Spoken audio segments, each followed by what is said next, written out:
হুঁশ হওয়ার পর থেকে যাকে এতদিন বোনের নজরে দেখে এসেছি, সেই চাচাতো বোনকে আজ বিয়ে করেছি আমি।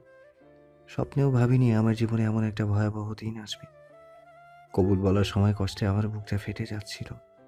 আবার চাচাতো বোন রিমিকে বিয়ে করে যতটা না কষ্ট পেয়েছি, তার চেয়ে হাজার গুণ বেশি কষ্ট পেয়েছি নিজের ভালোবাসার মানুষকে ধোঁকা দিয়ে। হ্যাঁ, আমার ভালোবাসার মানুষকে ধোঁকা দিয়েছি। যাকে দীর্ঘ 2 বছর ধরে ভালোবেসে আসছি, তাকে ছেড়ে আজ রিমির মতো একটা বাজে মেয়েকে বিয়ে করেছি, যে কিনা সম্পর্কে আমার চাচাতো বোন হয়। জানি না কোন পাপের শাস্তি পাচ্ছি আমি। আমি আমার খালাতো বোন আফিফাকে ভালোবাসি। তার সাথে আমার 2 বছরের ভালোবাসা সম্পর্ক। কিন্তু ঘন্টা দুয়েক আগে আফিফাকে ছেড়ে আমার চাচাতো বোন রিমিকে বিয়ে করতে হয়েছে। যদিও বিয়েটা আমার ইচ্ছের বিরুদ্ধে হয়ে যদিও বিয়েটা আমার ইচ্ছের বিরুদ্ধে দেয়া হয়েছে, আমার এই বিয়েতে মত ছিল না। পরিবারের সম্মান বাঁচাতে আমাকে বলির পাঠা হতে হয়েছে। ফলস্বরূপ রিমির মতো জঘন্য একটা মেয়েকে নিজের জীবন সঙ্গিনী বানিয়েছি। এই মুহূর্তে আমি আর আফিফা ছাদে দাঁড়িয়ে আছি। আমরা দুজন ছাড়া ছাদে আর কেউ নেই। তাছাড়া এত রাতে ছাদে কেউ থাকার কথাও না। আফিফা আমার থেকে একটু দূরে ছাদের রেলিং ঘেঁষে দাঁড়িয়ে আছে। অন্যদিকে মুখ ঘুরিয়ে ফুফিয়ে ফুফিয়ে অনবরত কান্না করছে সে। এমন নির্জন পরিবেশে আচ্ছা ওকে এমন নির্জন পরিবেশে এর আগেও আমরা সময় কাটিয়েছি। সেই সময় আফিফা আমার পাশে বসে বাহু জড়িয়ে ধরে কাঁধে মাথা রেখেছে। বিয়ের পর আমাদের টোনাটুনি সংসার কেমন হবে সেসব নিয়ে নানান কথা হয়েছে। নিয়ম করে সকাল বিকাল আমাদের রাগ মান অভিমান ঝগড়া হয়েছে। কিন্তু দিন শেষে এত কিছুর পরও আমরা আবার এক হয়েছি। একে অপরকে ভালোবেসেছি, কাছে পেতে চেয়েছি। কিন্তু আজ আমাদের মাঝে আকাশ পাতাল ব্যবধান, দূরত্বের অন্ত নেই। বাস্তবতার শিখরে আমাদের ভালোবাসা বাধা পড়েছে। চাইলেই আমরা আর আগের মতো হতে পারবো না। আমি আফিফার কাছে 2 কদম এগিয়ে গেলাম। কাঁধে হাত রেখে আফিফাকে আমার পানে ফিরাতে চাইলাম, কিন্তু ব্যর্থ হলাম। আফিফা ঝটকা দিয়ে আমার হাত সরিয়ে দিল। তারপর রক্ত হিম করা চোখে আমার দিকে তাকালো। চোখের ইশারায় বুঝিয়েছিল ফের এমনটা করলে পরিণাম ভয়াবহ হবে। আমি চুপ করে থাকলাম কিছুক্ষণ। আফিফা এখনো কান্না করেই যাচ্ছে। কাঁদতে কাঁদতে শরীর কেঁপে উঠছে বারবার। অন্য সময় আফিফা কাঁদলে আমি তাকে জড়িয়ে ধরতাম, কপালে ভালোবাসার পরও সেঁকে দিতাম। ব্যাস, সাথে সাথে তার কান্না বন্ধ হয়ে যেত। কিন্তু আজ সেসব করার সাহস পাচ্ছি না। কোথায় যেন সংকোচ কাজ করছে। একটা অদৃশ্য শক্তি আফিফার কাছে যেতে বাধা দিচ্ছে। এটা রিমির জন্য? রিমিকে বিয়ে করেছি বলেই কি আফিফার কাছে যেতে কুণ্ঠাবোধ করছি? তাহলে কি আমারও আফিফার ভালোবাসা এখানেই শেষ? আনমনে এসব ভাবছিলাম আর অশ্রুসিক্ত চোখে আফিফার দিকে তাকিয়েছিলাম। এভাবে আরো কিছুক্ষণ ঠায় দাঁড়িয়ে থেকে আবার আফিফার কাছে এগিয়ে গেলাম। মনে সাহস জুগিয়ে আফিফাকে শক্ত করে জড়িয়ে ধরলাম। আচমকা জড়িয়ে ধরাতে আফিফা চমকে উঠল। সে নিজেকে ছাড়ানোর প্রাণপণ চেষ্টা করলো, কিন্তু আমার শক্তির সাথে পেরে উঠল না। এক সময় হাল ছেড়ে দিল সে। আমার বাহু ধরে নিস্তেজ হয়ে গেল। আমি আফিফার কপালে চুমু দিয়ে ম্লান গলায় বললাম, আমি শুধু তোমাকেই ভালোবাসি আফিফা, বিশ্বাস করো লক্ষ্মীটি। আফিফা কুনুই দিয়ে আমার পেটে গুঁতো মারল। তারপর আমার থেকে নিজেকে আবার ছাড়ানোর চেষ্টা করলো, কিন্তু এবারও ব্যর্থ হলো। দাঁতে দাঁত চেপে চাপা স্বরে বলল, ভালোবাসতে হবে না আমাকে। বিয়ে করেছো, যাও নিজের বউকে গিয়ে ভালোবাসো। তাকে প্রাণ ভরে আদর করো গিয়ে। আফিফার কথায় খুব কষ্ট পেলাম। এমন কঠিন কথা কিভাবে বলতো সে? যাকে নিয়ে আমার এত স্বপ্ন, তাকে ছেড়ে অন্য একটা মেয়ের সাথে স্বপ্ন সাজাবো কিভাবে? কিভাবে স্বপ্নকে বাস্তবে রূপ দিব আমি? স্বপ্ন ভাঙার যন্ত্রণা যে কতটা দুর্বিষহ। আচ্ছা, স্বপ্ন ভাঙার যন্ত্রণা যে কতটা দুর্বিষহ সেটা এখন বুঝতে পারছি। আমি আফিফাকে জোর করে আমার দিকে ঘুরালাম। মাথা নিচু করে আছে সে। আমি আফিফার থুতনিতে হাত দিয়ে চাঁদ বদন মুখখানি উপরে তুললাম। কাজল কালো ডাগর ডাগর চোখ আচ্ছা কাজল কালো ডাগর ডাগর চোখ বেয়ে শ্রাবণের ধারা বইছে যেন। কেঁদে কেঁদে চোখ মুখ লাল করে ফেলেছে। আমি আলতো চোখে চোখের পানি মুছে দিলাম। আফিফা বাধা দিল না, চুপটি করে দাঁড়িয়ে রইল কেবল। আমি কণ্ঠে একরাশ অভিমান মিশিয়ে বললাম, তুমি এমন ভাবে বলছো যেন আমি নিজের ইচ্ছায় বিয়েটা করেছি। তুমি তো সব জানো। নিজের চোখেই সবটা দেখেছো। এখানে আমার দোষটা কোথায় বলো তো? তোমার কোনো দোষ নেই, সব দোষ আমার। তোমাকে ভালোবাসাটাই আমার দোষ। এভাবে বলো না প্লিজ। তাহলে কি বলবো? বিয়ের শুভেচ্ছা জানাবো? ওকে মিস্টার শাহিন, আপনার বিবাহিত জীবন সুখের হোক। কংগ্রাচুলেশন। আফিফার কথা শুনে আর কিছু বলার ইচ্ছা হলো না। মুখ কালো করে অন্যদিকে তাকালাম। চোখের কোণায় আবার অশ্রু চলে এসেছে। আফিফা আবার বলে উঠল, বিয়ের সময় চুপ ছিলে কেন? বলতে পারোনি তুমি আমাকে ভালোবাসো, আমাকে বিয়ে করতে চাও? বলার সুযোগ পেলে তো বলবো। সব কিছু এত দ্রুত ঘটে গেল যে কিচ্ছু করার ছিল না। তাছাড়া তুমিও তো কিছু বলনি। দাঁড়িয়ে দাঁড়িয়ে আমার বিয়ে দেখছিলে। ওহ, এখন সব দোষ আমার, তাই না? লজ্জা করলো না এইসব বলতে? তোমার নিজের কোনো মরুদ নেই, আবার আমার উপর দোষ চাপাচ্ছ? তুমি কেমন পুরুষ, হ্যাঁ? গলা উঁচিয়ে চিৎকার করে বলল আফিফা। তার কণ্ঠে যেন আগুন ছুটছে। আমি একটু ঘাবড়ে গেলাম। দুপা পিছিয়ে জড়ানো গলায় বললাম, এখানে আমি কি করতে পারতাম বলো তো? তুমি তো ভালো করেই জানো তোমাদের সাথে আমাদের সম্পর্ক ভালো না। আমি হাজার বললেও মা বাবা তোমাকে বাড়ির বউ বলে মেনে নিবে না। এখন না মেনে নিলেও পরে ঠিকই মেনে নিত। আর তুমি মন খারাপ করছো কেন? তোমার তো এখন খুশি হওয়ার কথা। মানে খুশি হব কেন? তোমার তো এখন খুশি হওয়ার কথা। রিমির মতো সুন্দরী একটা বউ পেয়েছো, তাই। সত্যি বলতে তোমার কপালটা খুব ভালো। লাকি কপাল যাকে বলে। তুমি এতদিন গাছেরটা খেয়েছো, এখন তলাটাও খাবে। আবার গাছের গোড়া কেটে উপরে পানিও ঢালবে। এবার কিন্তু বাড়াবাড়ি হয়ে যাচ্ছে আফিফা। তুমি ভালো করেই জানো এই বিয়েতে আমার মত ছিল না। আর তাছাড়া আমি শুধু তোমাকেই ভালোবাসি। ভালোবাসার থাকলো কই, সব তো অন্য কেউ দখল করে নেবে। আসলে সত্যি কথা হচ্ছে তুমি আমাকে ভালোই বাসোনি। ভালোবাসলে অনেক আগেই পরিবারকে আমার বিষয়টা জানাতে। কতবার বলেছি খালামণি আর খালুজানকে আমাদের কথা জানাও, তারা না মানলে পালিয়ে যাব। একদিন ঠিকই তারা মেনে নেবে, কিন্তু তুমি সব সময় এড়িয়ে গেছো। তখন যদি আমার কথা শুনতে, তাহলে এমন দিন আসতো না। এক নাগাড়ে কথাগুলো বলে আফিফা দীর্ঘশ্বাস ছাড়ল। আমি চুপ করে দাঁড়িয়ে রইলাম কেবল। আফিফা অবশ্য কথাগুলো মিথ্যে বলেনি। আমার ছোট্ট একটা ভুলের কারণে আজ এই অবস্থা। আমি যে আফিফাকে ভালোবাসি সেটা আমাদের পরিবারের কেউ জানে না।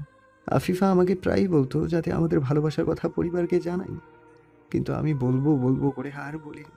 ভেবেছিলাম পড়ালেখা শেষ করে সবাইকে জানাবো, তারপর সবার অনুমতি নিয়ে ধুমধাম করে আফিফাকে বিয়ে করে ঘরে তুলব। আর না হলে আফিফাকে নিয়ে পালিয়ে যাব। কিন্তু সেই সবের কিছুই আর হলো না। তাছাড়া মা বাবাকে আফিফার কথা না বলার আরও একটা কারণ আছে। আফিফার মার সাথে মানে খালাবনির সাথে জমি নিয়ে আমাদের ঝামেলা চলছে। থানা পুলিশ পর্যন্ত গড়িয়েছে বিষয়টা।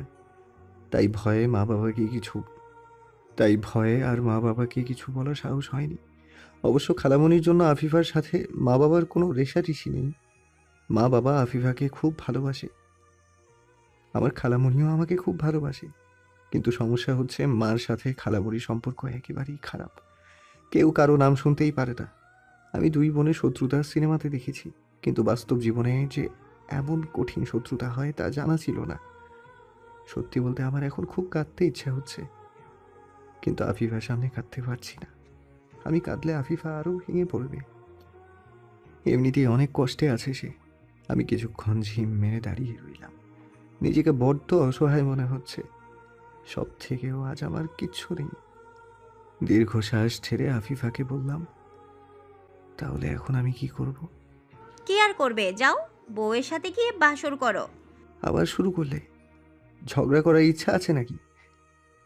কড়া গলায় বলে আফিফা অন্যদিকে তাকালো। আমি আর কিচ্ছু বলার সাহস পেলাম না। তবে আফিফাকে আলতো করে জড়িয়ে ধরলাম। আফিফা এবার বাধা দিল না। আমার বুকে বিড়াল ছানার মতো গুটিসুটি মেরে রইল। আমি তার মাথায় হাত বুলাতে লাগলাম। হঠাৎ ছাদের সিঁড়ি ভেঙে কারো উপরে আসার শব্দ কানে এলো। আমি হকচকিয়ে উঠলাম। নুপুরের রিনঝিন শব্দ কানে ভেসে আসছে। রাতের নিস্তব্ধতা শব্দটাকে যেন আরো কয়েক সুগুণ বাড়িয়ে দিয়েছে। ছাদে আসা দরজার দিকে চোখ গেল আমার।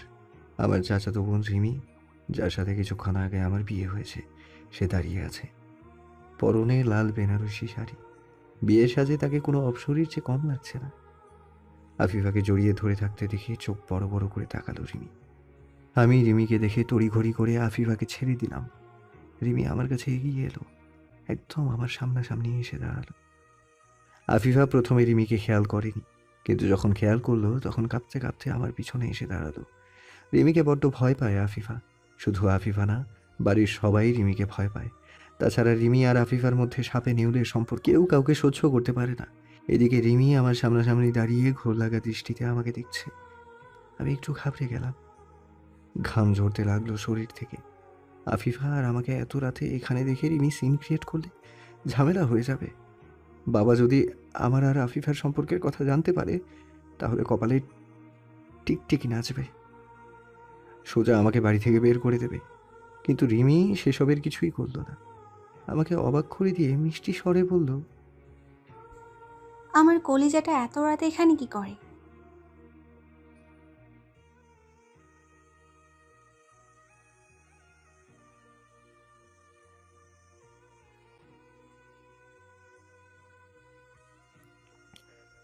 রিমির কথা শুনে যেন আকাশ থেকে পড়লাম। কি সুন্দর করেই না আমাকে কলিজা বলল। ভাবখানা এমন যেন আমি তার প্রেমিক। আমাকে এক সেকেন্ড না দেখলে বেচারির প্রাণ বেরিয়ে যাবে। বিরক্তিকর মেয়ে একটা, ইচ্ছে করছে মেরে তক্তা বানাই। কিন্তু আফসোস, আমার হাত পা বাঁধা। আগেই রিমিকে কিছু বলতে পারতাম না, এখন তো আবার তাকে বিয়ে করেছি। ওকে কিছু বললে বাড়ির সবাই আমাকে তুলো ধুনা করবে। আমি আমতা আমতা করে বললাম, তেমন কিছু না, এমনি গল্প করছিলাম। ও মা, তাই নাকি? কই, তোদের দেখে তো সেরকম মনে হচ্ছে না। কি রে আফিফা, তোরা দুজন গল্প করছিলি বুঝি? দেখি আফিফা মাথা নাড়ালো, আর রিমি মুচকি হেসে বলল, আমি তো ভাবছিলাম তোরা শালি দুলাভাই মিলে প্রেম করছিলি। রিমির কথা শুনে ভীষণ খেলাম। রিমি আমার মাথায় হাত বুলিয়ে শান্ত করার চেষ্টা করছে। আমি একটু সময় নিয়ে নিজেকে সামলালাম। তারপর রাগী গলায় রিমিকে শুধালাম, পাগলের মতো কি বলছিস? হ্যাঁ, মাথা ঠিক আছে তোর? আরে আমি তো মজা করে বলেছি, আফিফা তো তোর খালাতো বোন হয়, তাই একটু দুষ্টুমি করলাম। কিন্তু তুই এত রেগে যাচ্ছিস কেন? নাকি আবার সত্যি সত্যি তোদের মধ্যে প্রেম প্রেম চলছে? ধ্যাত, ফালতু কথা রাখতো। আমার আর আফিফার মাঝে কিছুই নেই। রাগে চোখ লাল করে বললাম আমি। রিমি আমার কথা শুনে ঠোঁট বাঁকিয়ে হাসলো। তার হাসির কারণটা ঠিক বুঝলাম না। রিমি হাসি বন্ধ করে আমার গাল টেনে বলল, ইস, আমার জানটা এত রেগে যাচ্ছে কেন? কথায় কথায় খালি রাগ করে, দুষ্টুমিও বোঝে না, আবার ঘেমেও একাকার হয়ে গেছে। কথাটা শেষ করে রিমি তার শাড়ির আঁচল দিয়ে আমার মুখ মুছে দিতে লাগলো। আমি বির আমি বিরক্ত হয়ে বললাম, কি করছিস এসব? স্বামীর সেবা করছি। তুই আমার একমাত্র স্বামী, তোর সেবা করা আমার দায়িত্ব। ধুর, শর্ত, বিরক্ত করিস না। রিমিকে দূরে সরিয়ে দিলাম। রিমি আবার আমার কাছে চেপে এলো। এবার দু হাত দিয়ে আমার গলা জড়িয়ে ধরলো, আদুরে গলায় বলল, বাসর রাতে বউয়ের সাথে রোম্যান্স করা বাদ দিয়ে এখানে দাঁড়িয়ে থাকা কি ঠিক? ঘরে চল। তুই যা, আমি একটু পর আসছি। রিমি কিছু রিমি কিছু বলল না, কিন্তু একটা ভয়ঙ্কর কাণ্ড ঘটিয়ে বসলো। আচমকা আমার ঠোঁটে কিস করলো, এবং সেটা আফিফার সামনেই। ঘটনাটা এত দ্রুত ঘটে গেল যে আমার কিছুই করার ছিল না। আমি শুধু কারেন্টের খাম্বার মতো শিকশিক হয়ে দাঁড়িয়ে রইলাম। রিমি আলতো করে আমার ঠোঁটে 2-3টা কিস করে আবার ছেড়ে দিল। তারপর দুষ্ট হাসি দিয়ে বলল, এরকম আরও মিষ্টি চাইলে তাড়াতাড়ি চলে আয়, আমি তোর অপেক্ষায় আছি। আজ আদরে আদরে ভরিয়ে দেবো তোকে। তারপর রিমি হাসতে হাসতে ছাদ থেকে নেমে চলে গেল। আমি যেন হাফ ছেড়ে বাঁচলাম। এই রিমি মেয়েটা যখনই আমার সামনে আসে, তখনই একটা না একটা ভয়ানক কাণ্ড ঘটিয়ে বসে, আর আমাকে লজ্জার মুখে পড়তে হয়। আমি একটা স্বস্তির নিঃশ্বাস ফেলে আফিফার দিকে তাকালাম। আফিফা রাগে ফুঁসছে। তার রাগ করাটা স্বাভাবিক। আমি হলে হয়তো এর চেয়ে বেশি রাগ করতাম। ভালোবাসার মানুষকে যদি অন্য কেউ কিস করে, জড়িয়ে ধরে, আলিঙ্গন করে, তাহলে রাগ করাটা জায়েজ। আমি একটু চুপ থেকে আমতা আমতা করে বললাম, এখানে আমার কোনো দোষ নেই আফিফা। তুমি তো জানো রিমি কেমন মেয়ে, 1 নম্বরের লুচ্চা মেয়ে। আফিফা কিছু না বলে হুট করে আমাকে জড়িয়ে ধরল। এই মেয়েটা হঠাৎ হঠাৎ আমাকে অবাক করে দেয়। তারপর আর কিছু বলার থাকে না আমার, কেবল চুপ করে থাকি। আফিফা আমাকে জড়িয়ে ধরে কাঁদতে কাঁদতে বলল, হ্যাঁ, আমি তো শুধু ঝগড়াই করি। আমি এসব কিচ্ছু জানি না শাহিন। তুমি শুধু আমার, এইটাই জানি। আমি আফিফার মাথা ভর্তি ঘন কেশে চুমু দিয়ে বললাম, হুম, আমি শুধুই তোমার। আজ তো তোমার আর রিমি বাসর রাত। কথা দাও তুমি রিমিকে ছুঁয়েও দেখবে না। যদি রিমির সাথে উল্টাপাল্টা কিছু করো তাহলে আমার মরা মুখ দেখবে। ছি, কি বলো এসব? আমি রিমির সাথে কিচ্ছু করব না। সত্যি তো? সত্যি সত্যি সত্যি। তুমি আমাকে বিশ্বাস করো না? হুম, করি। তাহলে ভয় পাচ্ছ কেন? কিচ্ছু হবে না। এখন একটু হাসো তো। গোমরা মুখে তোমাকে ভালো দেখায় না। আফিফা একটু হাসার চেষ্টা করলো, কিন্তু হাসতে হাসতে হুট করেই কেঁদে ফেললো। কাঁদতে কাঁদতে আমার বুকে মুখ লুকিয়ে ফেললো। আমি আফিফার কান্না থামানোর চেষ্টা করলাম না। আজ আফিফা প্রাণ খুলে কাঁদুক। চোখের পানির সাথে হয়তো তার মনে জমানো কষ্টগুলো ধুয়ে যাবে। কিন্তু আফসোস, আমি কাঁদতে পারছি না, কারণ ছেলেদের শত দুঃখেও কাঁদতে নেই। তাহলে আমার জমানো কষ্টগুলো কিভাবে দূর করব? উত্তর জানা নেই আমার। আফিফা কিছুক্ষণ কাঁদার পর চুপ হলো। কান্না মিশ্রিত গলায় বলল, আমি তোমাকে নিজের করে পাবো তো? ধুর পাগলি মেয়ে, আমি সারা জীবনের জন্য তোমারই আছি এবং থাকব। আফিফা এবার সামান্য হাসলো, যে হাসির কোনো প্রাণ নেই, নেই কোনো সজীবতা, একদম নিস্তেজ হাসি। কিন্তু আফিফার এই নিষ্প্রাণ হাসি দেখে আমার মন জুড়িয়ে গেল। হয়তো ভালোবাসার মানুষটার কষ্টটা একটু হলেও কমেছে তাই। হঠাৎ আবারও কারো ছাদে আসার শব্দ কানে এলো। কে যেন সিঁড়ি ভেঙে ছাদে আসছে। ভাবলাম আবার মনে হয় রিমি আসছে। আমি আফিফাকে ছেড়ে দিলাম, কিন্তু এবার রিমি নয়, পাশের বাড়ির রাসেল ভাই আর মোমো ভাবি এলো। আমাকে দেখেই রাসেল ভাই 32 পাটি দাঁত বের করে বললেন, কি মিয়া, বাসর ঘরে বউ রেখে এখানে কি হচ্ছে? নতুন লাইন সংযোগ দিচ্ছে নাকি? এসব কিন্তু ঠিক না। রিমি জানতে পারলে তোমাকে কাঁচা চিবিয়ে খাবে। জানোই তো রিমি কেমন মেয়ে। রাসেল ভাইয়ের কথা শেষ হতেই পাশ থেকে মোমো ভাবি বলে উঠলেন। কথাগুলো বলে মোমো ভাবি দুষ্ট হাসি দিল। পাশে থেকে রাসেল ভাইও তাল মেলালো। সত্যি বলতে মোমো ভাবি আর রাসেল ভাইয়ের কথাগুলো আমার কাছে কাটা ঘায়ে নুনের ছিটার মতো লাগছে। রাগে আমার পুরো শরীর কিলবিল করছে। আমি রাগটাকে কন্ট্রোল করে দাঁতে দাঁত চেপে বললাম, মোমো ভাবি, আপনিও? আপনারা দুজন সবটা জানার পরও এসব বলছেন? রাসেল ভাই আমাকে কিছু একটা বলতে গিয়ে থেমে গেলেন। আমার পাশে দাঁড়িয়ে থাকা আফিফার দিকে তাকালেন উনি। বললেন, আফিফা, তুমি এখন নিচে যাও, রাত অনেক হয়েছে। আফিফা আর কথা না বাড়িয়ে চলে গেল। রাসেল ভাই আর মৌ ভাবি আমার কাছে এগিয়ে এলো। শাহি, যা হবার তা হয়ে গেছে, আবার নতুন করে শুরু করো। রিমি বড্ড ভালো মেয়ে, তোমাকে অনেক সুখে রাখবে। আপনি আমার জায়গায় হলে নতুন করে শুরু করতে পারতেন, পারতেন সব কিছু মেনে নিতে। রাসেল ভাই কিচ্ছু বললেন না, কেবল এক দৃষ্টিতে আমার পানে তাকিয়ে রইলেন। আমি আর কিচ্ছু না বলে নিচে নেমে এলাম। মানুষ চাইলেই সব কিছু নতুন করে শুরু করতে পারে না। কারো কারো কষ্টের ঘা সারা জীবনেও শুকায় না। আমার ক্ষেত্রেও তাই ঘটেছে। আফিফাকে হারিয়ে হৃদয়ে আচ্ছা আফিফাকে হারিয়ে হৃদয়ে যে ক্ষতর সৃষ্টি হয়েছে তা কখনো ঠিক হবে না। ও হ্যাঁ, এত কথা আর ঝগড়ার মাঝে নিজের পরিচয়টাই তো দেয়া হলো না। আমি শাহিন আলম, মা বাবার একমাত্র সন্তান। এবার অনার্স ফাইনাল ইয়ারে পড়ালেখা করছি। আর একটু আগে যার সাথে আমার বিয়ে হয়েছে সে আমার চাচাতো বোন রিমি। সেও বাবা মার একমাত্র সন্তান। আমার সাথে এবার অনার্স ফাইনাল ইয়ারে পড়ালেখা করছে। আমাদের এলাকার যদি সুন্দরী মেয়েদের লিস্ট করা হয় তাহলে রিমির নাম সবার উপরে থাকবে। রিমি এতটাই সুন্দরী যে যার কোনো জবাব নেই। যদিও রিমির সৌন্দর্য নিয়ে তার মধ্যে ন্যূনতম অহংকার নেই, কিন্তু তার ব্যবহার দেখলে মনে হয় এটা হিটলারের মেয়ে। আর সবচেয়ে বড় কথা, রিমির মধ্যে লজ্জার ছিটে ফোটাও নেই। আমার সামনে এলে যেন বেহায়া হয়ে যায়, অথচ অন্যদের সামনে পাক্কা হুজুরি সাজে। এত বেহায়াপনা শুধু আমার সাথেই করে। আমি এসব ভাবতে ভাবতে আমার ঘরের সামনে এসে দাঁড়ালাম। গতকাল অবধি এই ঘরটা শুধু আমার ছিল, কিন্তু আজ সেটা অন্য কারো দখলে।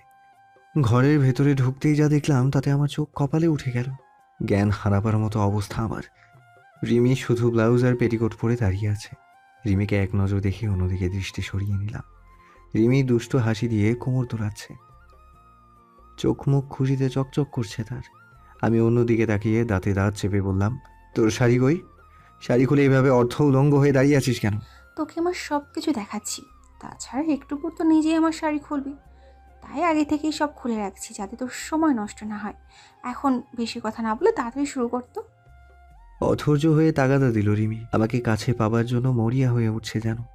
আমি সবটা বুঝেও না জানার ভান করে বললাম, কি শুরু করব? আমাকে আদর কর। বাসর রাতে মানুষ কি করে জানিস না? না জানলে আয়, আমি তোকে শিখিয়ে দিচ্ছি। কানের নিচে একটা চড় দিব, চুপচাপ শাড়ি পরো। আমাকে সুন্দর লাগছে না বুঝি? দেখ, আমার নাভির নিচে কত সুন্দর একটা তিল আছে। রিমির কথা শুনে না চাইতেও আমার দৃষ্টি তার পেটের দিকে চলে গেল। রিমির ফর্সা পেটে তিলটা যেন আরো স্পষ্টভাবে ফুটে উঠেছে, অনেকটা কুনজর কাটানোর জন্য টিকার মতো। ছোটবেলায় ছোটবেলায় মা কপালে বড় করে কালো টিপ দিত, যাতে কারো নজর না লাগে। ঠিক তেমনই রিমির মাতাল করা পেটের দিকে কারো যাতে নজর না লাগে, সেজন্যই হয়তো তিলটা সৃষ্টি হয়েছে। আমি খুব করে চাইছি রিমির তিলটার দিকে যাতে দৃষ্টি না যায়, কিন্তু বেহায়া চোখ দুটো তা মানছে না। নিরুপায় হয়ে রিমির পেটের দিকে পলকহীনভাবে তাকিয়ে রইলাম। এমন মনে হচ্ছে কোনো এক অদৃশ্য শক্তি আমাকে রিমির কাছে টানছে। ঘোর কাটল রিমির কথায়। পছন্দ হয়েছে তিলটা? আমি কিচ্ছু বললাম না। রিমি তার ঠোঁট জোড়া মৃদুভাবে কামড়ে বলল, আমার আরেকটা গোপন জায়গায় তিল আছে, দেখাবো? তোর মায়ের খাওয়ার ইচ্ছা নাকি? শাড়ি পরতে বললাম না? নিজেকে সংযত করে রাগী গলায় শুধালাম আমি।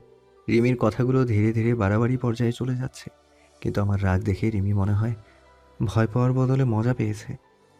সে আমার কাছে এগিয়ে এলো, সরু আঙ্গুল দিয়ে আমার সারা মুখে আলতো করে ছুঁয়ে বলল, ইস, আমার জামাইটার কত রাগ! দাঁড়া, তোর সমস্ত রাগ আজ ঠান্ডা করে দেবো। কথাটা বলেই রিমি আমার হাতটা টান দিয়ে ওর মসৃণ নরম পেটের উপর চেপে ধরল। আমি যেন কারেন্টের শক খেলাম। হাত সরানোর চেষ্টা করতেও সরাতে পারলাম না। রিমি আরো শক্ত করে হাতটা চেপে ধরল।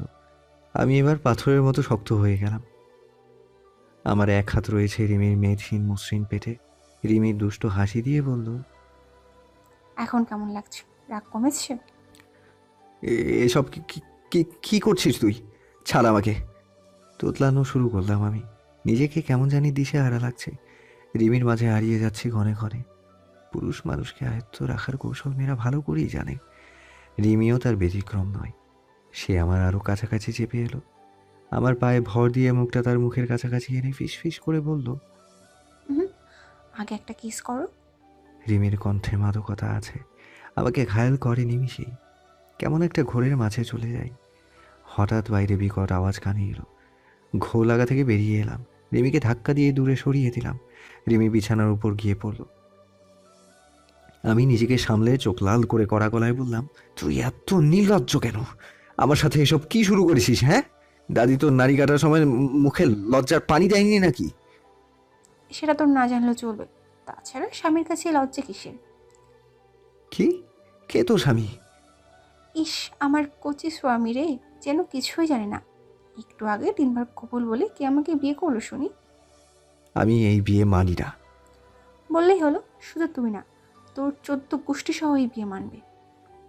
জোর গলা করলেই মিথ্যেটা সত্যি হবে না। তুই ভালো করেই জানিস আমাদের বিয়েটা কিভাবে হয়েছে। তো এখন কি করতে চাচ্ছিস তুই? সেটা পরে বলছি, আগে প্লিজ তোর শরীরটা ঢাক। না, আমি এভাবেই থাকবো। তাহলে থাক তুই, আমি চলে যাচ্ছি। তোর মতো বেহায়া মেয়ের সাথে এক ঘরে থাকা আমার পক্ষে সম্ভব নয়। কথাটা বলে আমি রুম থেকে বের হতে যাব, অমনি রিমি দরজার কাছে এসে আমাকে টেনে ধরল। চোখ পাকিয়ে বলল, রুমের বাইরে এক পাও ফেলবি না। তুই বস, আমি শাড়ি পরে আসছি। তারপর রিমি বিছানার উপরে থাকা শাড়িটা নিয়ে ওয়াশরুমে চলে গেল। আমি সোফায় বসে গা হেলিয়ে দিলাম। চিন্তা করছি কিভাবে রিমির থেকে মুক্তি পাওয়া যাবে। এই মেয়ের সাথে থাকা আমার পক্ষে অসম্ভব, একেবারেই অসম্ভব। বিয়ের প্রথম রাতেই যা শুরু করেছে, তাতে বাকি দিন তো পড়েই আছে। তাছাড়া আমি আফিফাকে ভালোবাসি, তাই আফিফার জন্য হলেও রিমির থেকে আলাদা হতে হবে। আমি আফিফাকে নতুন করে আর কষ্ট দিতে চাই না।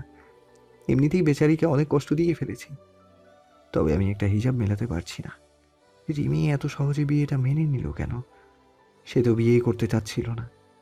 তাহলে আমার সাথে বিয়ে হওয়াতে তার মাঝে অসন্তুষ্টির কোনো চিহ্ন নেই কেন? বরং মনে হচ্ছে রিমি খুব খুশি। আমি বসে বসে এসব ভাবনাই ভাবছিলাম। তখন দেখি রিমি গায়ে শাড়ি জড়িয়ে ওয়াশরুম থেকে বের হলো, কিন্তু শাড়িটা এমনভাবে পরেছে যে শরীরের সব কিছু আগের মতোই দেখা যাচ্ছে। শাড়িটা কোনো রকম গায়ে পেঁচেই চলে এসেছে। আমি চোখ কপালে তুলে বললাম, এভাবে শাড়ি পরেছিস কেন? একা একা পড়তে পারছি না, তুই একটু হেল্প করতো। আমি কিভাবে হেল্প করব? আমি শাড়ি পরাতে পারি না। একদম মিথ্যা বলবি না, চুপচাপ আমাকে শাড়ি পরিয়ে দে। সরি, পারবো না। ওকে, তাহলে আমিও এবার সব খুলে ফেলছি, গায়ে একটা সুতাও রাখবো না। বলেই রিমি তার এলোমেলো করে আচ্ছা বলেই রিমি তার এলোমেলো করে পরা শাড়ি খুলতে লাগলো।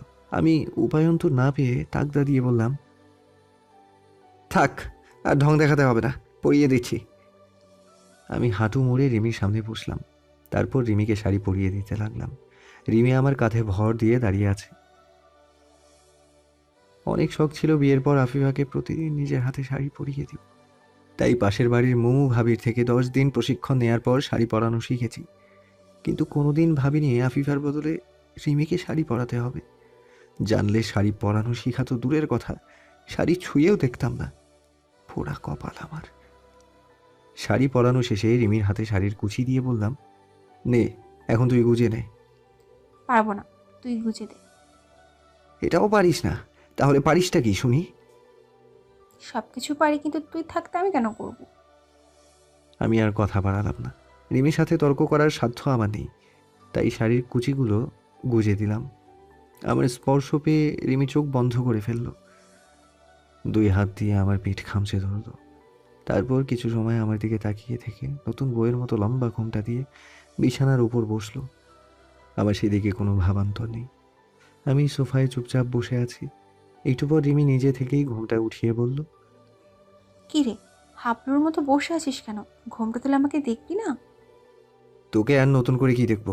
ছোটবেলা থেকেই তো দেখে আসছি। তবুও একবার দেখ, ঘরে আসার পর থেকে আমার দিকে ভালো করে একবারও তাকাসনি। মুড নেই, আবার ঘুম পাচ্ছে, ঘুমাবো। এই, বাসর রাতে কেউ ঘুমায় নাকি? তাহলে কি করে? ভরপুর রোম্যান্স করে। আই, আমরাও একটু রোম্যান্স করি। লাথি খাওয়ার ইচ্ছা আছে নাকি? আর একবার এসব কথা বলে লাথি দিয়ে ঘর থেকে বের করে দেব। যত সব বাজে বাজে কথাবার্তা। আমার কথা শুনে রিমি ঝড়ের বেগে বিছানা থেকে নেমে এসে আমার সামনে দাঁড়ালো। চোখ দুটো সরু করে ঝাঁঝালো গলায় বলল, তোর এত সাহস, তুই আমাকে লাথি মারবি? লাথি খাওয়ার কাজ করলে তো লাথি মারবই। তাই নাকি? দাঁড়া, মজা দেখাচ্ছি। বলেই রিমি আচমকা আমার কোলে বসে পড়ল। আমি তাল সামলাতে না পেরে সোফায় চিৎ হয়ে শুয়ে পড়লাম। রিমি আমার বুকের ওপর এসে পড়ল। আমি কোনো তুলোর বস্তার নিচে পড়ে আছি। রিমি শরীর যে এত নরম আর মোলায়েম আমার জানা ছিল না। এদিকে রিমি আমার বুকের উপর শুয়ে গালে, ঠোঁটে, কপালে, নাকে, চুদনিতে, গলায় এক নাগাড়ে কিস করেই যাচ্ছে। আমি কিছুতেই রিমিকে আটকাতে পারছি না। রিমি যেন হিংস্র বাঘিনী হয়ে গেছে। আমি কোনো মতে রিমিকে ছাড়ানোর চেষ্টা করছি। রিমি আমার সাথে নিজেকে আরো শক্ত করে চেপে ধরে বলল, আজ তোর মুক্তি নেই, আজ তোকে দেখাবো বাসর রাতে মানুষ কি কি করে। বলেই রিমি আমার ঠোঁটে ঠোঁট ডুবিয়ে দিল। 2 হাত দিয়ে মাথার চুল খামচে ধরল। এমন রোমান্টিক মুহূর্তেও আমার প্রচণ্ড রাগ উঠল। আমি রিমিকে ছাড়িয়ে ঠাস করে একটা চড় মারলাম তার ফর্সা গালে। চড় খেয়ে রিমি সোফার উপর থেকে ফ্লোরে পড়ে গেল। ফ্লোরে পড়ে যাওয়ায় রিমি মনে হয় ব্যথা পেয়েছে। ব্যথায় উহ আহ করতে করতে ফ্লোর থেকে উঠে দাঁড়ায় রিমি। আমার দিকে ঘোর লাগা দৃষ্টিতে তাকিয়ে থাকে কিছু সময়। চেহারায় রাগের আভা স্পষ্ট। আমি ভয়ে চুপসে যাই। রিমি চোখ দুটো লাল করে রাগী গলায় বলে, তুই আমাকে মারলি? দাঁড়া, এক্ষুনি বড় আব্বুকে ডেকে বলছি। বাবার কথা শুনতেই আমার আত্মা কেঁপে উঠল। পৃথিবীতে এই একটা মানুষ যাকে আমি জমের মতো ভয় পাই। বাবার গলার স্বর শুনলেই আমার কলিজার পানি শুকিয়ে যায়। ছোটবেলায় মারামারি করে রিমির হাত সামান্য কেটে দিয়েছিলাম। বাবা সেটা দেখে আমাকে এমন জোরে ধমক দিয়েছিল যে আমি কাঁপতে কাঁপতে প্যান্টে হিসু করে দিয়েছিলাম। তাছাড়া বাবা যদি সামান্য রাগী লুক নিয়ে আমার দিকে তাকায়, তাতে আমার অবস্থা নাজেহাল হয়ে যায়। এতটাই ভয় পাই আমি বাবাকে। আমি আমতা আমতা করে রিমিকে বললাম, প্লিজ বাবাকে ডাকিস না। অবশ্যই ডাকবো। তুই আমাকে মারলি কেন? যেখানে কেউ আমাকে সামান্য ধমক দিয়ে কথা বলে না, সেখানে তুই আমার গায়ে হাত তুলেছিস। এত সাহস তুই পেলে কোথায়? তোর সব সাহস আজ বের করে দেব। বড় আব্বুকে ডেকে বলবো তুই আমাকে খুব মারধর করেছিস, খারাপ ভাষায় গালিগালাজ করেছিস। আমার ভয়টা আরও বেড়ে গেল। বাবা রিমিকে প্রচণ্ড পরিমাণে ভালোবাসে, সেই সাথে অন্ধের মতো বিশ্বাস করে। রিমি যদি বলে 2 + 2 5 হবে, বাবা সেটাই বিশ্বাস করবে। আর এখন যদি রিমি আমার নামে বাবার কাছে মিথ্যা নালিশ করে, তাহলে বাবা আমাকে কাঁচা চিবিয়ে খাবে। আমি অসহায় দৃষ্টিতে রিমির দিকে তাকিয়ে রইলাম। রিমি মিষ্টি মিষ্টি হাসছে। আমার ভয়ার্ত চেহারা দেখে মজা পাচ্ছে মনে হয়। আমার চুপ থাকা দেখে রিমি নিজে থেকেই বলল, বড় বুকে ডাকবো? প্লিজ বাবাকে ডাকিস না, আমি তোকে মারতে চাইনি, রাগের মাথায় মেরেছি, সরি। এসব সরি টরিতে কাজ হবে না, তবে একটা শর্তে ক্ষমা করতে পারি। কি শর্ত? আমার ঠোঁটে 20টা কিস, গালে 15টা কিস, কপালে 10টা কিস, আর ঠোঁটে 5টা কিস করতে হবে। পারবো না, এর চেয়ে ভালো তুই বাবার কাছে আমার নামে নালিশ কর। আমার কথা শুনে রিমি হুট করে রেগে যায়। আমার পাঞ্জাবি ধরে টেনে বসা থেকে দাঁড় করায় আমাকে। রিমির রাগে ভরা মুখখানা আমার মুখের সামনে এনে দাঁত কিরমির করে বলে, সমস্যা কি তোর? আমি এখন তোর বিয়ে করাবো, তোর উপর সম্পূর্ণ অধিকার আছে আমার, কিন্তু তুই আমাকে সহ্য করতে পারছিস না। আমাকে স্ত্রীর অধিকার দিচ্ছিস না কেন? রিমির কথা শুনে চুপ করে রইলাম। বলার মতো কিছুই নেই আমার। রিমিকে স্ত্রীর অধিকার দেওয়া তো দূরের কথা, তার সাথে একই বিছানায় শুতে পর্যন্ত পারবো না। যাকে এতদিন পরে নজরে দেখে এলাম, তাকে এখন বউ হিসেবে মানা আমার পক্ষে সম্ভব না। তার উপর আমার ভালোবাসার মানুষকে কথা দিয়েছি, রিমির সাথে খারাপ কিছু করব না। এদিকে আমার চুপ থাকা দেখে রিমির রাগের পরিমাণটা আরো বেড়ে যায়। নরম হাত দিয়ে আমার গাল দুটো শক্ত করে চেপে ধরে। রাগে সাপের মতো ফোঁস করতে করতে বলে ওঠে, কথা বলছিস না কেন? আমাকে স্ত্রীর অধিকার যখন দিতেই পারবি না, তাহলে বিয়ে করলি কেন? আমি টান দিয়ে রিমির হাত সরিয়ে দিলাম। কথাগুলো বলতে চাইনি, এটা এখন বলতেই হবে। আমি মনে সাহস নিয়ে বললাম, কেন বিয়ে করেছি শুনতে চাস? সম্পত্তির জন্য বিয়ে করেছি। তোকে বিয়ে না করলে বাবা আমাকে ত্যায্য পুত্র করে বাড়ি থেকে বের করে দিত, সম্পত্তির ভাগও দিত না, না খেয়ে মরতাম আমি। তাই কোনো উপায়ন্তর না পেয়ে বাধ্য হয়ে তোকে বিয়ে করেছি। আর তোকে বিয়ে করার জন্য তোর বাবা আমার নামে অর্ধেক সম্পত্তি লিখে দিয়েছে। আমার কথা শুনে রিমি চোখ বড় বড় করে তাকালো। আমার কথা যেন তার বিশ্বাস হচ্ছে না। ইতোমধ্যে রিমির চোখে পানিও এসে গেছে। রিমি তাড়াতাড়ি হাতের উল্টো পিঠ দিয়ে চোখের পানি মুছে বলল, শুধু সম্পত্তির জন্য, আর কিছু না? আর কি হবে, তবে একটু করুণা হয়েছিল যখন শুনলাম তোর হবু বর অন্য একটা মেয়েকে নিয়ে পালিয়েছে। তাছাড়া আর কিছু না। তার মানে আমাকে করুণা করে বিয়ে করেছিস, ভালোবেসে নয়? কি বললি? ভালোবাসা? তাও আবার তোকে? How funny! তোকে আমি কোন দুঃখে ভালোবাসতে যাব শুনি? কেন, আমাকে কি ভালোবাসা যায় না? কখনোই না। ভুলে যাস না তুই আমার বোন। কিসের বোন? হ্যাঁ, তোর সাথে আমার কোনো রক্তের সম্পর্ক নেই। আমি জাস্ট তোর চাচাতো বোন ছিলাম, আর এখন বোন। প্রচন্ড রাগী গলায় বলল রিমি। কথায় যেন আগুনের ফুলকি ছিটকে পড়ছে। ছোটবেলা থেকে দেখে আসছি রিমিকে বোন বলেই খ্যাপা বাঘিনী হয়ে যায়। যদিও তার কারণটা জানি না। যাই হোক, আমি নিজেকে সামলে নিয়ে বললাম, সে যাই হোক আমি এতদিন তোকে বোনের চোখে দেখে এসেছি এবং ভবিষ্যতেও দেখব। তাছাড়া তোর মতো মেয়েকে হাজার চেষ্টা করেও ভালোবাসা যায় না। কেন, আমার মাঝে কি নেই? লজ্জা নেই? তোর মতো বেহায়া আর লাজ লজ্জাহীন মেয়ে আমি একটাও দেখিনি। তোর পুরো মনটা নোংরামিতে ভরা। আমার কথা শুনে রিমি এতটাই রেগে গেল যে আমাকে মারার জন্য তেড়ে এলো, কিন্তু কি যেন ভেবে নিজেকে সংযত করলো। আমাকে মারতে নিয়েও মারল না। হাত দুটো মুষ্টিবদ্ধ করে উল্টো দিকে মুখ করে বসে রইল। আমি বসে বসে চিন্তা করছি কিভাবে রিমিকে আফিবার কথা বলবো এবং ডিভোর্স চাইব। আমি এসব ভাবছিলাম, হঠাৎ রিমি আমার পেটে গোটা মারে। আমি রিমির দিকে তাকাই, ভ্রু নাচিয়ে বলি, কি হয়েছে? দেখ, যা হবার হয়ে গেছে। তুই আমাকে করুণা করে বিয়ে করেছিস নাকি সম্পত্তির জন্য বিয়ে করেছিস, তাতে আমার কিছু যায় আসে না। তুই শুধু আমাকে স্ত্রীর অধিকার দিই এবং আমাকে মেনে নে। বেশ অধিকার খাটিয়ে জবাব দিল রিমি। আমি অবাক হলাম খুব। এ যেন অন্য এক রিমিকে দেখছি আমি। যে মেয়েটা বিয়ের পিড়িতে বসতেই চাইছিল না, সে এখন আমার উপর স্ত্রীর অধিকার ফলাচ্ছে, তাকে স্ত্রী হিসেবে মেনে নিতে বলছে। তার চোখ বনে যাওয়ার কথা। হুট করে রিমির মাঝে এত পরিবর্তন এলো কিভাবে? মাথায় তো কিছুই ঢুকছে না। ঝিম মেরে বসে এসব ভাবছিলাম। রিমি আমার দিকে টকটক করে চেয়ে আছে। আমার কোনো উত্তর না পেয়ে জোরে হাতে চিমটি কাটলো। আমি আউচ, আচ্ছা এটা হবে, আমি আউচ বলে চেঁচিয়ে উঠলাম। রাগে গড়গড় করে তাকালাম রিমিকে। রিমি অনুনয়ের স্বরে বলল, বসে মেনে নিন আমাকে, তোকে অনেক সুখে রাখবো। সারা জীবন লক্ষ্মীমের মতো তোর সংসার করবো। তোর দুটা বেবি হবে, তোকে বাবা আর আমাকে মা বলবো। প্লিজ মেনে নিন। আমি এবার দ্বিতীয়বারের মতো অবাক হলাম রিমির কথা চোখ বড় বড় করে বললাম, আমার একটা প্রশ্নের উত্তর দে তো। তুই তো বিয়ে করতেই চাইছিলি না, বিয়ে ভাঙার জন্য কত কি করছিলি, কিন্তু তোর হবু আর পালিয়ে গেল এবং সবাই জোর করে আমার সাথে তোর বিয়ে দিল। তবে একটা জিনিস মাথায় ঢুকছে না, এত কিছু ঘটার পরও তুই এত খুশি কেন? এই বিয়েটা এত সহজে মেনে নিলি কিভাবে? আমার কথা শুনে রিমি এবার চুপ হয়ে গেল। মনে হলো ঘাবড়ে গেছে। প্রসঙ্গ পাল্টে বলল, ওসব কথা বাদ, আমাকে স্ত্রী হিসেবে মেনে নিয়েছিস কিনা বল। পারবো না, তোকে মেনে নেওয়া আমার পক্ষে সম্ভব না। কেন? ভাবলাম যা হবার দেখা যাবে, আজ একটা বিহিত হয়েই যাক। আমি সাহস সঞ্চার করে বুক ফুলিয়ে বললাম, কারণ আমি আফিফাকে ভালোবাসি, ওকে ছাড়া বাঁচব না, আফিফাকে বিয়ে করতে চাই।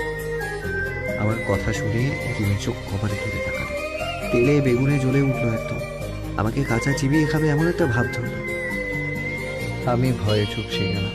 ঘরের মধ্যে পুরো দমে এসে চলছে, তবুও আমি ঘামছি। জানি না রিমি আমার কি হাল করবে। এটা আছে থাকি, তাছাড়া হাজার হলেও রিমি আমার বউ। আমি মানি বা না মানি, আর বউয়ের সামনে প্রেমিকার কথা বললে পৃথিবীর যে কোনো বউ রেগে আগুন হবে। রিমিও তার ব্যতিক্রম নয়।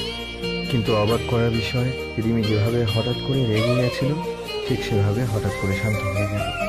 আমি ভেবেছিলাম আমার কথা শুনে রিমি প্রচণ্ড রেগে যাবে, ছোটখাটো একটা হট্টগোল বাঁধিয়ে ফেলবে। রিমির একমাত্র শত্রুকে আমি ভালোবাসি, এটা মেনে নেওয়া হয়তো তার পক্ষে সম্ভব হবে না।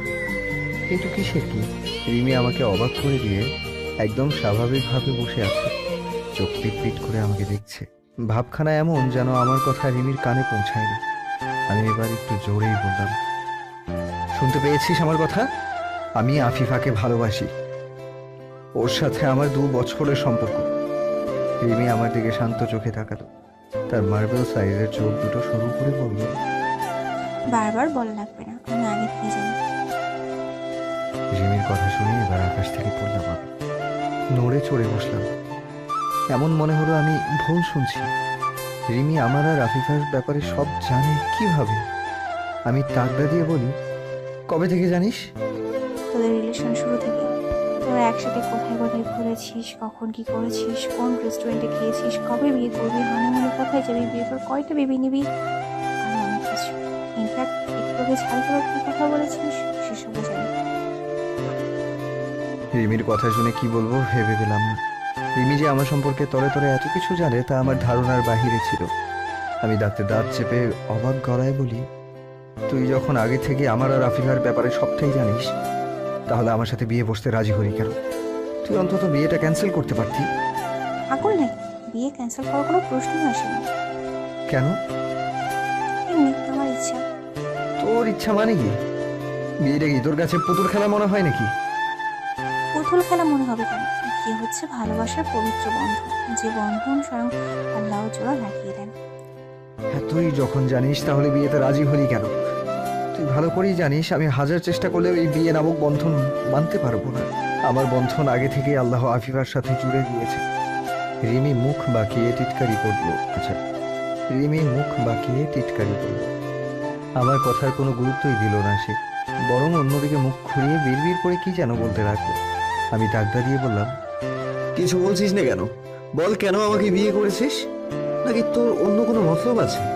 কোনো মতলব নেই, আমি তোকে ভালোবাসি তাই বিয়ে করেছি। রিমির কথা শুনে অবাকের চরম মাত্রায় পৌঁছে গেল। মাথায় যেন আকাশ ভেঙে পড়েছে। রিমি আমাকে ভালোবাসে?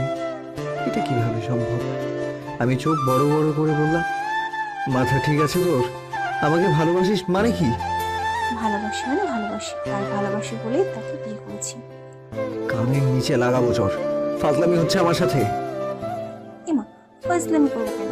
ছোটবেলা থেকেই যে ছিল যার সাথে আমার বিয়ে হবে তাকে খুব ভালোবাসবো, আর আজ তোর সাথে আমার বিয়ে হয়েছে তাই তোকে ভালোবাসি। এটা ভালোবাসা নয়, ভালো লাগা।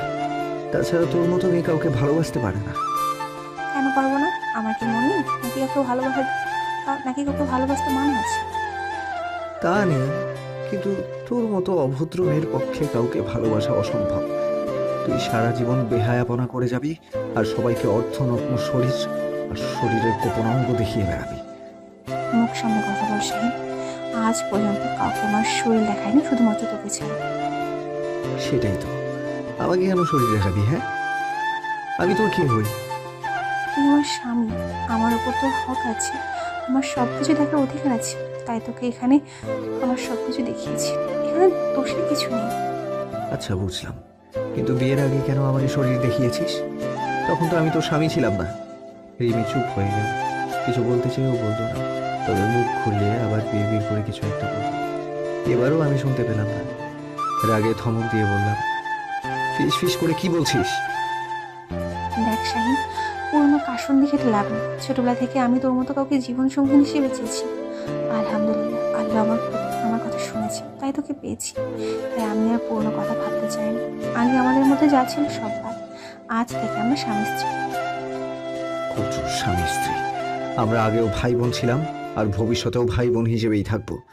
আর আমাকে খবরদার নাম ধরে ডাকবি না, ভাইয়া বলে ডাকবি।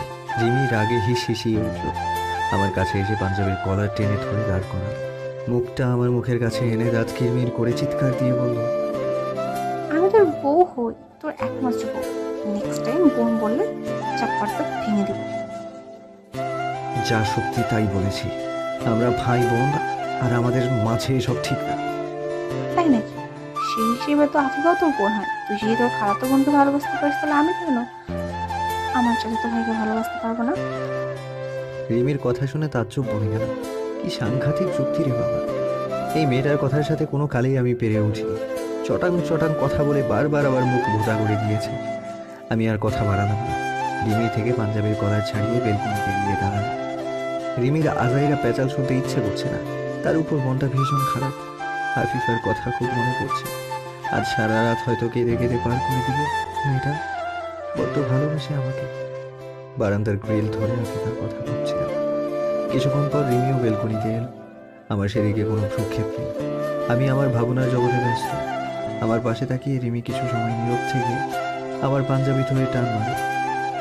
আমি চোখে মুখে একরাশ বিরক্তি নিয়ে রিমির পানে তাকাই। কর্কশ গলায় বলি, সমস্যা কি তোর? আমাকে একটু একা থাকতে দে প্লিজ। বউ থাকতে একা থাকবি কেন? শোন, আমি তোর জায়গায় থাকলে এতক্ষণে সেই লেভেলের রোমান্স শুরু করে দিতাম। আমি কিছু বললাম না, দাঁত মুখ খিঁচে চুপ করে দাঁড়িয়ে রইলাম। রিমির সাথে কথা বলার একদম ইচ্ছে নেই। এই মেয়েটা বক বক করে আমার মাথাটা খারাপ করে দেবে। এমনিতেই মেজাজ গরম আছে। এদিকে আমার চুপ থাকা দেখে রিমি আমার পেটে গুঁতা দিয়ে বলল, এই শাহিন, রাত তো শেষ হয়ে এলো, বিড়াল মারবি কখন? বাসরাতে বিড়াল মারতে জানিস না? তোর যখন বিড়াল মারার এতই শখ, তাহলে তুই গিয়ে মার বিড়াল, আমাকে বলছিস কেন? হ্যাঁ পাগল, একা একা বিড়াল মারা যায় নাকি? চল দুজন একসাথে বিড়াল মার, খুব মজা হবে। আমার হাতে মায়ের না খেতে চাইলে এখান থেকে যা বলছি। আর একটা আজে বাজে কথা বললে চড়িয়ে গাল লাল করে দিব। আরে রেগে যাচ্ছিস কেন? আমার কি দোষ? ভাবি তো বলেছে বাসরাতে বিড়াল মারতে হবে। ধুর, আমার কপালটাই খারাপ। তোর মতো একটা বেহায়া মেয়ে আমার গলায় ঝুলেছে। মাত্র একদিনে আমার জীবনটা নরক বানিয়ে ফেলেছিস। সত্যি বলতে তোর জ্বালায় আমার এখন মরে যেতে ইচ্ছা করছে।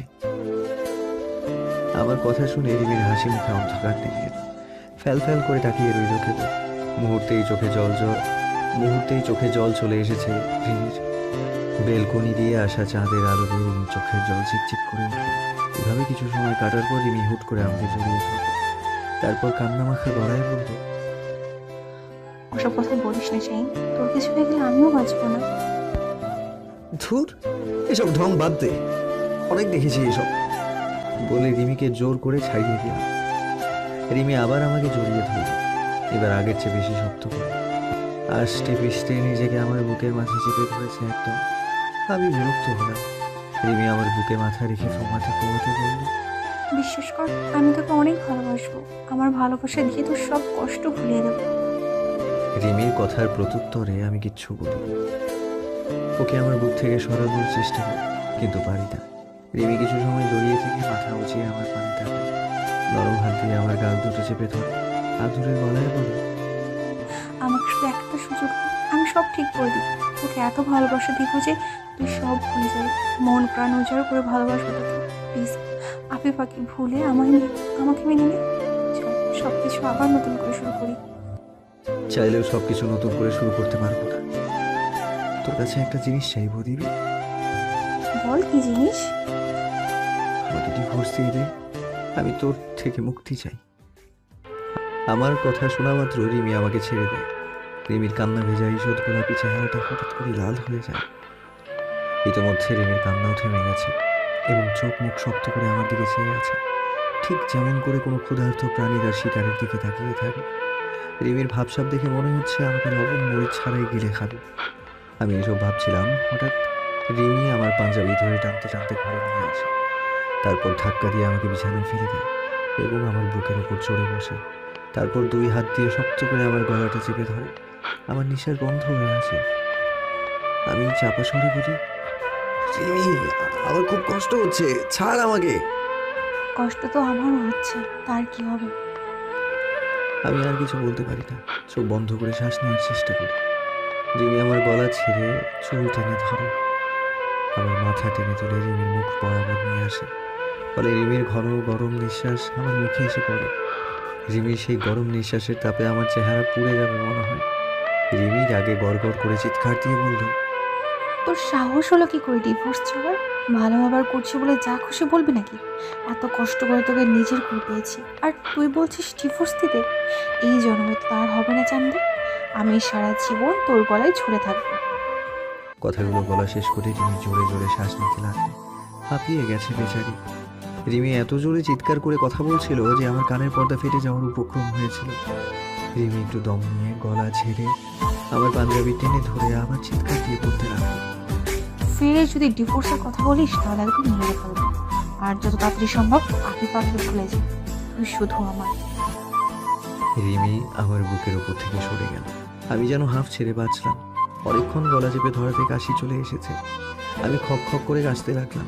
রিমি গ্লাসে পানি নিয়ে নিজের হাতে আমাকে খাওয়াতে লাগলো আর আমার মাথায় হাত বুলিয়ে দিতে লাগলো। তবে খেয়াল করলাম রিমির রাগ এখনো কমেনি। সত্যি বলতে ডিভোর্স চাওয়াতে রিমি যে এতটা রেগে যাবে তা ভাবি। আচ্ছা, তাহলে কি রিমি সত্যি সত্যি আমাকে ভালোবাসে? না না, এটা হতে পারে না। রিমি আমাকে ভালোবাসতে পারে না। নিজেই নিজেকে বুঝ দিলাম আমি। এদিকে রিমির চিৎকার চেঁচামেচি শুনে বাড়ির সব লোকজন চলে এসেছে। তারা সবাই দরজা ধাক্কাচ্ছে। রিমি একবার আমার দিকে তাকিয়ে গিয়ে দরজা খুলে দিল। আমি রিমিকে বাধা দিতে চাইলাম, কিন্তু ব্যর্থ হলাম। মা বাবা চাচা চাচি সহ প্রায় সব আত্মীয় স্বজন ঘরে প্রবেশ করলো। বাবা রিমির দিকে তাকিয়ে বলল, কি হয়েছে রিমি? ওভাবে চিৎকার চেঁচামেচি করছিলি কেন? রিমি কিছু না বলে কাঁদতে কাঁদতে বাবাকে জড়িয়ে ধরল। রিমির হুট করে কান্না দেখে সবাই ঘাবড়ে গেল। বাবা তো আরো বেশি। আমার বাবার জান হচ্ছে রিমি। রিমির সামান্য সর্দি জ্বর হলেই বাবা মরিয়া হয়ে যায়। রিমি কান্না করলে তো পুরো বাড়ি এক করে ফেলে। বাবা রিমির চোখে পানি মুছে ধরফর করে বলল, কি হয়েছে মামনি? তুই কাঁদছিস কেন? ফাইন তোকে কিছু বলেছে? তোমার ছেলে আমার সাথে খুব খারাপ ব্যবহার করেছে, আমার গায়ে হাত তুলেছে আর বিশ্রী ভাষায় গালিগালাজ করেছে। রিমির কথা শুনে সবাই ভূত দেখার মতো চমকে উঠল। আর আমি পড়ে গেলাম বিপদে। আজ আমি শেষ। আজ বাবা যে কি হাল করবে আমার, তা শুধু আল্লাহ জানে। আমি মনে মনে আল্লাহকে স্মরণ করছি। এর মধ্যে বাবা এসে আমার সামনে দাঁড়ালো। আমি কাজুমাজু হয়ে বাবার দিকে তাকালাম। বাবা ঠাস করে একটা চর বসিয়ে দিল গালে। আমি ভ্যাবাচেকা খেয়ে গেলাম। ভাবিনি সবার সামনে বাবা চর মারবে। আমি গালে হাত দিয়ে ফ্যাল ফ্যাল করে বাবার দিকে তাকিয়ে রইলাম। বাবা ধমক দিয়ে বলল, আবার যদি আমার মেয়েকে কাঁদিয়েছিস তাহলে মেরে তক্তা বানাবো। পাশ থেকে মাও বাবার সাথে তাল মেলালো। রাগী গলায় বলল, আরো কয়টা মারো, তোমার ছেলে খুব বেড়ে গেছে। মার কথা শুনে আহত হলাম। এটা কি আমার নিজের মা? পরের মেয়ের জন্য নিজের ছেলেকে মাইর দিতে বলছে। সবকিছু হয়েছে এই রিমির জন্য। রিমি যদি বাবাকে এসব মিথ্যা কথা না বলতো তাহলে বাবার হাতে চড়ও খেতাম না, সবার সামনে অপমানিত হতাম না। আমার সব রাগ গিয়ে রিমির উপর পড়ল। আমি চোখ বাঁকিয়ে রিমির দিকে রাগের লুক নিয়ে তাকালাম। ইচ্ছে করছে শয়তানিটাকে কাঁচা চিবিয়ে খাই। এদিকে রিমির দিকে এভাবে তাকিয়ে থাকাতে রিমি মার কাছে এসে বলল, দেখেছো বড় আম্মু, আমার ছেলে কিভাবে আমাকে দেখছে? তোমার না আসলে এতক্ষণ আমাকে মেরে ফেলতো। আমি শুধু বলেছিলাম আমি তোর বউ, অমনি আমার গলা চেপে ধরেছে, বলেছে আমি নাকি ওর বোন নই। এখন তুমি বলো, বউকে কেউ বোন বলে? আমি চোখ বড় বড় করে রিমির দিকে তাকালাম। কি দোষী মেরে বাবা, চোরের উপর বাঘ মারি। কি সুন্দর করে আমাকে ফাঁসিয়ে দিল। আমি মুখ কাজুমাজু করে মার দিকে তাকাতেই মাহুম কাটিয়ে বলল, তুই সারা জীবন গাধাই থেকে গেলি, রিমি না এখন তোর বউ হয়?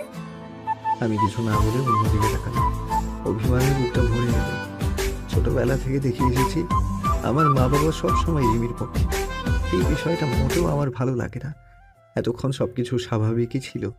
বাবার হাতে একটা চড় খেয়ে সবকিছু শান্ত হয়ে গিয়েছিল, কিন্তু বোমা ফাটালো রিমি। মার বুকে মাথা রেখে কাঁদতে কাঁদতে বলল, জানো পর আম্মু, তোমার ছেলে আমাকে ডিভোর্স দিতে চায়, বলে আমি নাকি খারাপ মেয়ে, আমার সাথে সংসার করবে না। রিমির কথা শুনে মা তো রাগে ফেটে পড়ল। রাগে গজ গজ করতে করতে কষিয়ে একটা চড় লাগালো আমার গালে। তারপর রাগে দাঁত কিরমির করে বলল, কথা কোথাকার, তোর কপাল ভালো রিমির মতন এত ভালো একটা মেয়েকে জীবনসঙ্গী হিসেবে পেয়েছিস। রিমির মতো ভালো মেয়ে হয় না। আর তুই কি না আল্লাহর কাছে শুক্রিয়া আদায় করা বাদ দিয়ে ডিভোর্স চাচ্ছিস? আরেকবার এসব অলুক্ষণে কথা মুখে আনলে হাড্ডি ভেঙে দেব। তোমরা শুধু হাত দিয়ে কেন, আমাকে মেরে ফেললেও রিমির সাথে সংসার করবো না। আজ হোক কাল হোক আমি ওকে ডিভোর্স দিবই। মা এবার আরও রেগে গেল। আমাকে মারার জন্য আবার তেড়ে এলো। আসল ভাই সারবার করে এসে আমাকে বাঁচালো। মার থেকে আমাকে ছাড়িয়ে টানতে টানতে বাইরে নিয়ে এলো। তারপর আমার মাথায় চাটা মেরে বলল, মাথা ঠিক আছে তো? আজকে বিয়ে করে আজকেই ডিভোর্স দিতে চাচ্ছিস? তাছাড়া আর কোনো উপায় নেই রাসেল ভাই। আমি ওই মেয়েটার সাথে থাকতে পারবো না। আমার দম বন্ধ হয়ে আসে। প্লিজ আপনি কিছু একটা করেন। আমি এখন আন্দাজ কি করব? দেখ, যা হবার তা হয়ে গেছে। তুই আর এসব নিয়ে সিনক্রেট করিস না। আল্লাহ যা করেন ভালোর জন্যই করে। অত কিছু আমি বুঝি না। আমি জাস্ট রিমির থেকে মুক্তি চাই। আপনি আমাকে হেল্প করবেন কি না বলেন। আচ্ছা, আমি দেখছি কি করা যায়। তুই শুধু শুধু মাথা গরম করিস না। আজকের রাতটা পার হতে দে, তারপর কিছু একটা করে তোদের ডিভোর্সের ব্যবস্থা করব। আপনাকে অনেক ধন্যবাদ রাসেল ভাই। আপনি একমাত্র মানুষ যে সবসময় আমার পাশে থাকেন। থাক, আর ধন্যবাদ দিতে হবে না। ভিতরে চল। আর খবরদার রিমির সাথে রাগারাগি করবি না। আমি মাথা নাড়ালাম। রাসেল ভাই আমাকে রুমে নিয়ে এলো। মা বাবা ও আত্মীয় স্বজনকে বুঝিয়ে সুঝিয়ে নিয়ে চলে গেল। যাওয়ার আগে অবশ্য সবাই আমাকে কড়া গলায় শাসিয়ে গেছে। রিমিকে কিছু বললে বা মারলে আমাকে ঘাড় ধাক্কা দিয়ে বাড়ি থেকে বের করে দেবে। আমি মুখ ভার করে সোফার উপর গিয়ে বসলাম। রিমি দরজা লাগিয়ে আমার কাছে এলো। নরম গলায় বলল, বিছানায় চল। আমি এখানেই ঠিক আছি। চুপচাপ বিছানায় চল, কথা আছে। আমার মাথা গরম করাবি না, বলে দিলাম। আমি বাধ্য শিশুর মতো রিমির কথা মানলাম। চুপচাপ বিছানায় গিয়ে বসলাম। রিমি আমার সামনে এসে দাঁড়ালো। মুচকি হাসি দিয়ে বলল, একটু উঠে দাঁড়াতো। এখন আবার কি হলো? এখন কি ফ্লোরে বসতে হবে নাকি? আরে না, উঠে দাঁড়া, আমি সালাম করব। হুট করে সালাম করবি কেন? বাসরাতে পরকে সালাম করতে হয়। ঢং দেখলে বাঁচি না। দূরে যা তো। এই কুত্তা, একদম গরম দেখাবি না। চরের কথা ভুলে গেছিস নাকি? আবার বড় আব্বুকে ডাকবো? বাবার কথা শুনতেই চুপসে গেলাম। আর কথা না বাড়িয়ে উঠে দাঁড়ালাম। রিমি উবু হয়ে আমার পা ছুঁয়ে সালাম করলো। আমি রিমিকে ধরে উঠালাম। থাক, সালাম করতে হবে না। এসব আদিক্ষেতা না দেখালেও চলবে। আদিক খেতে না, এটা ভালোবাসা। তোর ভালোবাসা তোর কাছেই রাখ, আমার লাগবে না। একদিন ঠিকই লাগবে। রিমির কথা শুনে মুখ ঝামটা দিলাম। ওর সব সস্তা ভালোবাসা নাকি আমার লাগবে? আমার ভালোবাসার মানুষের অভাব আছে নাকি? আমাকে শুধু আফিফা ভালোবাসলেই চলবে, আর কারো ভালোবাসার দরকার নেই। আর মনে এসব ভাবতে ভাবতে বিছানায় শুলাম। খুব ক্লান্ত লাগছে। সারাদিন অনেক ধকল গেছে। আজ প্রচণ্ড ঘুম ধরেছে। আমি চোখ বুঝে ঘুমানোর চেষ্টা করছি, কিন্তু রিমির সেটাও সহ্য হলো না। আমাকে টেনে শোয়া থেকে উঠে বসালো। আমি বিরক্ত হয়ে বললাম, কি হয়েছে? ঘুমাতেও দিবি না নাকি? আমার ওপর রাগ করেছিস? না। জ্বরটা খুব লেগেছে, তাই না? কান্না ভেজা গলায় বলল রিমি। আমি রাগে দাঁত কিরমির করে বললাম, না, খুব মজা পেয়েছি। বাবাকে ডেকে আমাকে আরও একটা চড় মারতে বল। প্লিজ রাগ করিস না। তুই রেগে থাকলে আমার কিছু ভালো লাগে না। আসলে ডিভোর্সের কথা বলাতে মাথা গরম হয়ে গিয়েছিল, তাই বড় আব্বু আর বড় আম্মুকে বলে তোকে মায়ের খাইয়েছি। প্লিজ লক্ষ্মীটি, আমাকে ক্ষমা করে দে।